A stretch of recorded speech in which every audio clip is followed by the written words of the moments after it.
Boy, oh boy, we had a little drizzling, but that's it. We caught a lucky break. You know, the purpose of being live for something like this is to show you where you can't be if you're sitting in your living room watching us. What we have seen all afternoon is we've seen people coming out, taking pictures, and Ramsey, if you can turn the camera around and show these folks who are down by the river's edge right now, just to take a look at something they haven't seen quite so serious since 1997.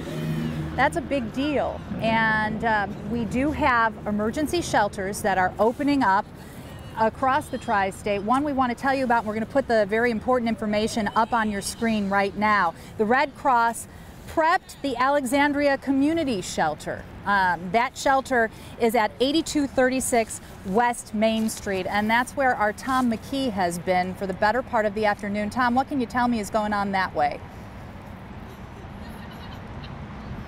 Well, Kristen, this shelter opened a short time ago, and already we've had a family come in from Silver Grove, their home impacted by the floodwaters.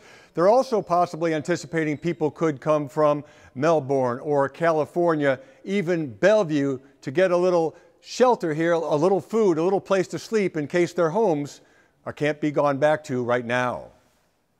Paul Stevenson installed a plug in the floor drain of his Bellevue house Friday. He's trying to keep the Ohio River water out so he, his wife, and dogs can stay in the house on Van Bost Avenue. As long as I can keep the water out of my basement, I'll be okay. If I see that it's starting to leach in my foundation walls, then I got to go down and pull the plug and let the water in my basement. There ain't much else I can do about it. The Stevenson house is about 30 yards from the rising Ohio River, and Paul is worried. And I got everything out of the basement and got everything else to, setting up on stuff so it's higher. So, if the water does get up a little higher than 60 feet, I'll still be okay. The house of one of Stevenson's neighbors already is partly surrounded by water. Much of Bellevue Beach Park is submerged as well, with no flood wall to keep it out of the residential streets. That could affect people living on O'Fallon Avenue as well. Jennifer Wallace is one of them.